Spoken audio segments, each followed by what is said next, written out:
नमस्ते मित्रों, कथा निधि चैनल पर आपका बहुत बहुत स्वागत है। हमारी आज की कहानी अनामिका जी की लिखी कहानी है। कहानी का नाम है जूठन। पुरुष के बलात्कारी प्रयासों से आतंकित स्त्री की न्याय की गुहार समाज कभी सुनता है भला? और सबूतों के अभाव में क्यों सुने? हमारी आज की कहानी इसी विषय पर आधारित है। आइए सुनते हैं अनामिका जी की लिखी कहानी जूठन। कहानी अच्छी लगे तो एक लाइक जरूर कीजिएगा। कहानी के बारे में अपनी राय भी कमेंट बॉक्स में जरूर लिखिएगा। तो चलिए कहानी शुरू करते हैं। आंगन से आई थाली गिरने की आवाज से बहू लक्ष्मी दौड़ती हुई वहां पहुंची। क्या हुआ अम्मा, थाली काहे गिरा दी? मुश्किल शब्द निकले ही थे लक्ष्मी के मुख से। ना जाने कौन सी घड़ी में तू निकम में हमार गले पड़ गई। अरे 4 आदमी का खाना बनाने में भी मौत आती तुझे। झूठी थाली में खाना निकल आई मेरा। कमला देवी ने मुंह से शोले बरसाते हुए जवाब दिया। गुस्से में उनका शरीर कांप रहा था। आवाज में इतनी गरज कि नई नवेली बहू लक्ष्मी की रुलाई ही फूट पड़ी। रूंधे गले से ही उसने क्षमा याचना की।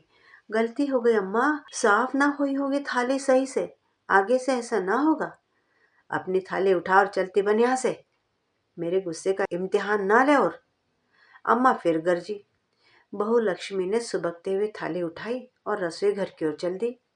इधर अम्मा कमला देवी रगड़ रगड़ कर लगी नहाने। ना जाने किसकी जूठन खिला दी मुझे, अपवित्र कर दिया निकम्मी ने। अम्मा बड़बड़ाती जा रही थी। 2-4 दिन बीते तो अम्मा कुछ सामान्य हो गई, लेकिन बहू लक्ष्मी को अम्मा का यह व्यवहार खटक गया था।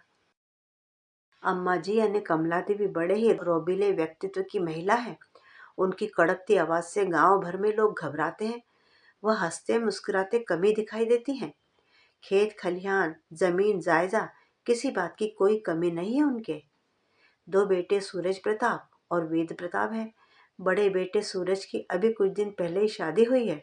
लक्ष्मी अम्मा जी की नई नवेली बहू एक गरीब परिवार से है, इसलिए अम्मा जी हमेशा ही उसको दबाकर रखने की कोशिश करती हैं। बड़ा बेटा सूरज तो मानो माँ की परछाई है। माँ कहे दिन तो दिन, रात तो रात। पत्नी को प्रेम और सम्मान देना तो उसने सीखा ही नहीं है। बात बात पर ताने देना, छोड़ देने की धमकी देना या यूं ही बिना कुछ सोचे समझे पत्नी को किसी के भी सामने लताड़ देना उसके लिए बेहद सामान्य सी बात है। इतना अपमान और जिल्लत सहने पर भी लक्ष्मी अपने पति को ही अपना सर्वस्व समझती है। अम्मा की सेवा करने में कोई कसर नहीं छोड़ती थी। 18 बरस की नाजुक सी लक्ष्मी अपनी माँ की इकलौती संतान थी। गरीबी ने उसे पत्थर की तरह मजबूत बना दिया था। कमर तोड़ मेहनत और ऐसे छोटे मोटे प्रहार जिनसे आम लड़कियों का स्वाभिमान चूर चूर हो जाया करता है, लक्ष्मी बिना माथे पर शिकन लाए सह जाती थी। ऊपर वाले ने भी फुर्सत से गढ़ा था उसे। गुलाबी रंगत, लंबे घुंघराले बाल, पतली कमर और ऊंचा लंबा कद। अम्मा ने एक नजर में उसे अपने सूरज के लिए पसंद कर लिया था। यूं तो अम्मा कड़क स्वभाव की है, यह तो मैं समझ रही हूँ, लेकिन जरा जरा सी बात पर अन्न का अपमान, कुछ ज्यादा ही अजीब बर्ताव किया अम्मा ने।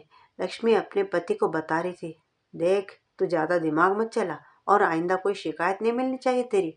एक बात की गांठ बांध ले, अम्मा को जूठन से सख्त चिढ़ है।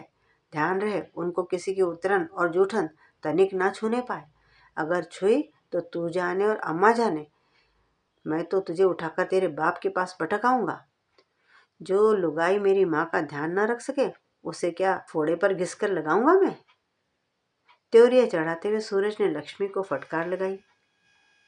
बाप के घर पटक देने की बात से लक्ष्मी थोड़ी असहज हो गई थी। कौन सा सगा बाप था उसका? सोतेला बाप, वो भी पूरा कसाई। जरा भी भनक लगी कि ससुराल में कुछ ऊपर नीचे हुआ है उसके साथ, तो उसके साथ साथ उसकी माँ की भी जिंदगी नरक बना देगा वो। ना जाने माई ने भी कौन से जन्म की सजा भुगती उस नशेड़ी से ब्याह करके। सारा जीवन रो रो कर ही तो काटा है। 2 रोटी खाने के लिए दिन भर खेत में मजदूरी करती, उस पर भी घर आकर बाप से गाली सुनती।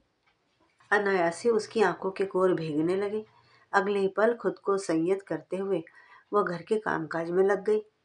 इस घटना के बाद लक्ष्मी थोड़ी सावधान रहने लगी। उसे समझ में आ गया था कि सूरज माँ के ही कहने पर चलेगा और अम्मा तो जो थी सो थी। ले देकर बस घर में एक देवर ही था जो उससे कुछ इज्जत और प्यार से बात करता। वह भी बबुआ जी कहकर उसकी सारी फरमाइशें पूरी करती। सूरज को शहर में गाड़ी चलाने का काम मिल गया था। हफ्ते में एक ही दिन वह घर आता था। बाकी दिन अम्मा और लक्ष्मी अकेली ही रहती थी घर पे। वेद के होते अम्मा को कोई डर भी नहीं रहता था। 6 फुट का बाका नौजवान था वेद। भाई की अनुपस्थिति में घर, खेत और जमीन सबका ख्याल रखता। रात में जब घर लौटता तो अम्मा लाड़ से उसका सिर सहलाकर फिर अपने कमरे में जाकर सो जाती।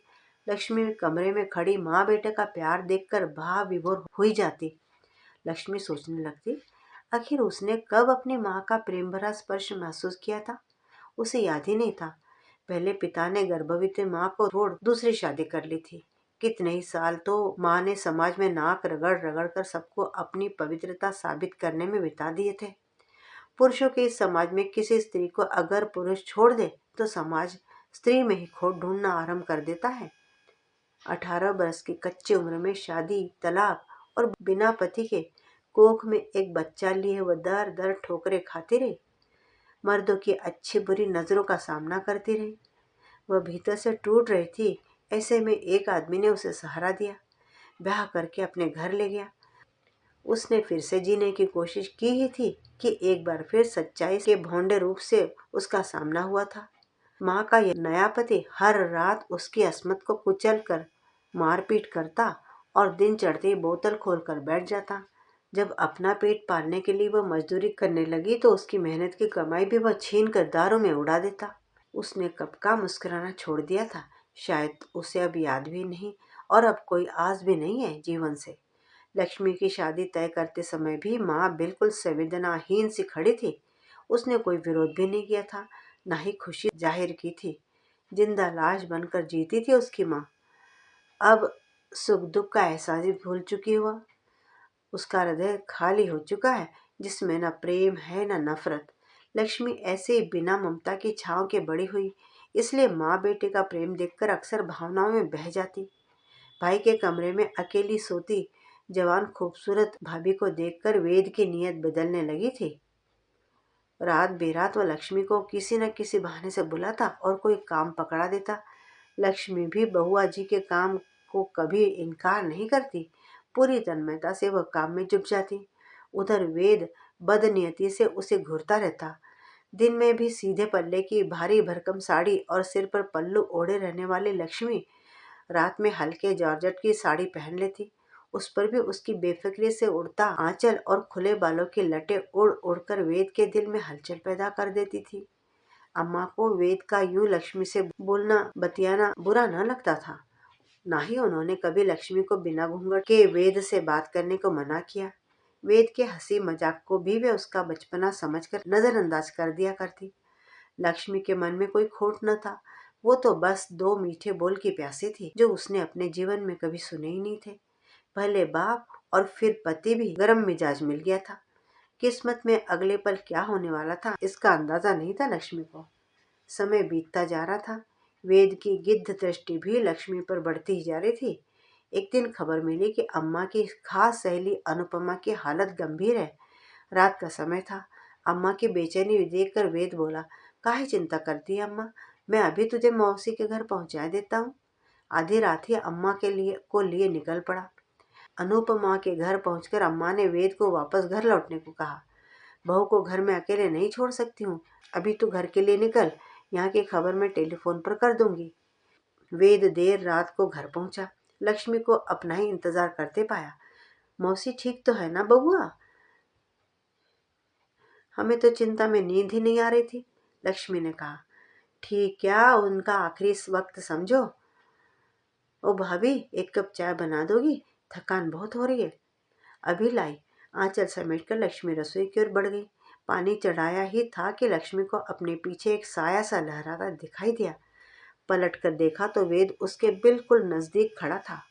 वासना से भरी नजर उसने लक्ष्मी पर डाली। लक्ष्मी एक पल को असहज हो गई। दिमाग ने चेताना चाहा लेकिन दिल ने मानने से इनकार कर दिया। नहीं नहीं, बुआ जी ऐसी नजर से कभी नहीं देख सकते। चाय का कप वेद को थमाकर वह अपने कमरे में चली आई। पीछे पीछे फिर से वही पदचाप सुनाई पड़ने लगी। अगले ही पल वेद उसके ठीक सामने खड़ा था। इतनी रात को मेरे कमरे में बबुआ जी, कुछ चाहिए क्या?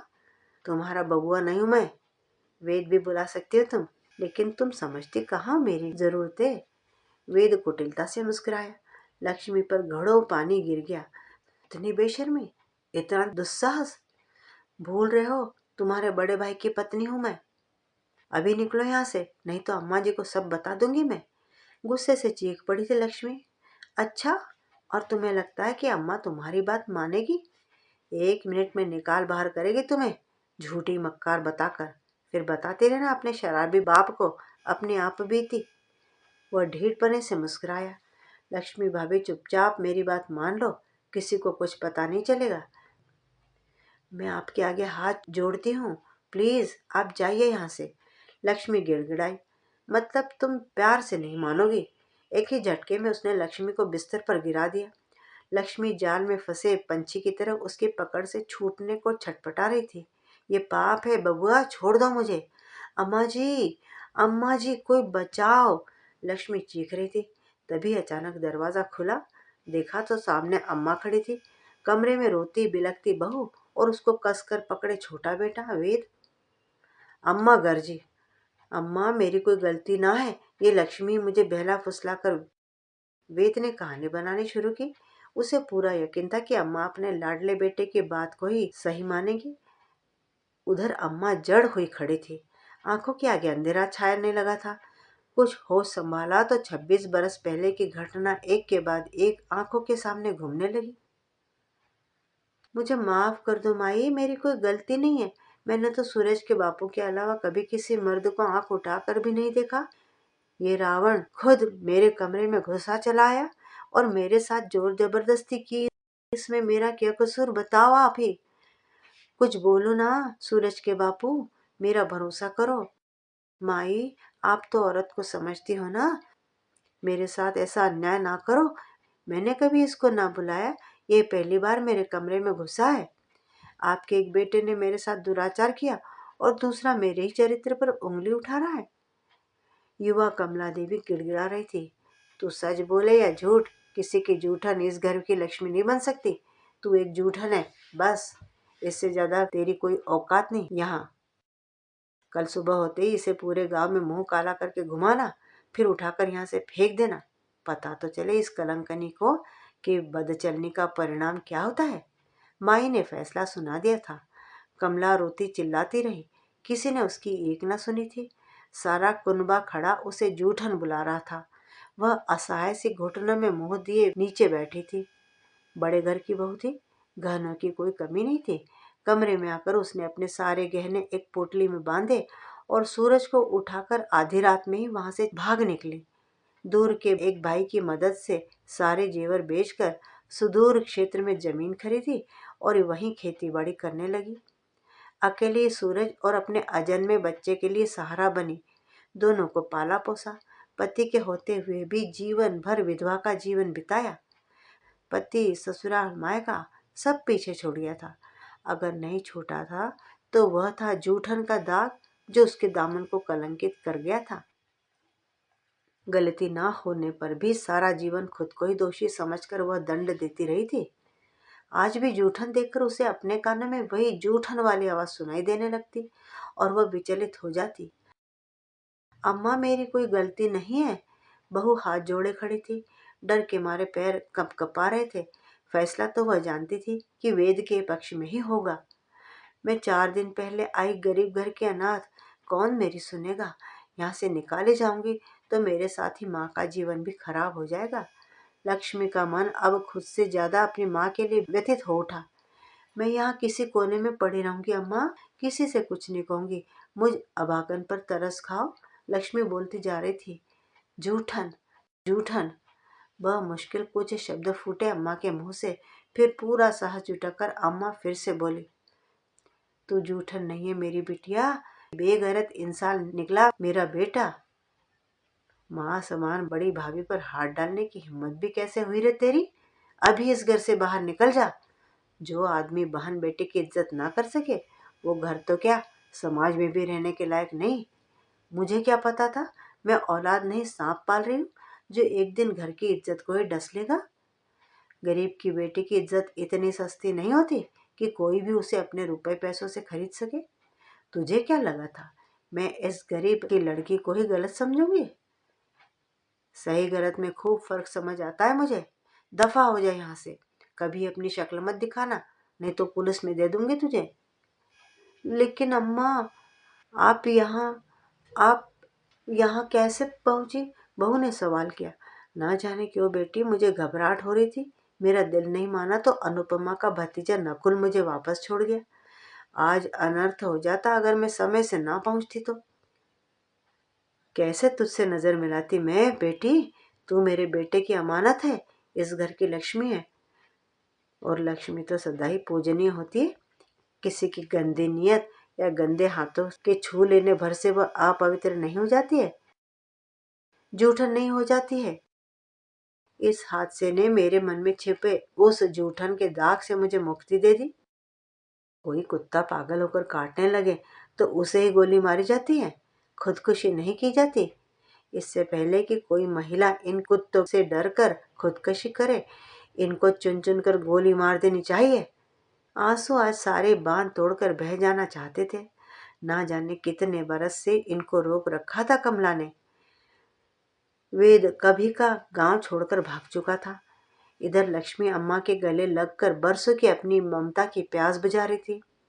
दूसरे दिन रविवार था। सूरज शहर से छुट्टी पर आया तो अम्मा जी ने सारी दास्तान बेटे को सुनाई। सूरज कमरे में आया तो लक्ष्मी एकटक उसे देखने लगी। सूरज ने बिना कुछ कहे लक्ष्मी को सीने से लगा लिया और उसकी पीठ पर स्नेह से हाथ फेरने लगा।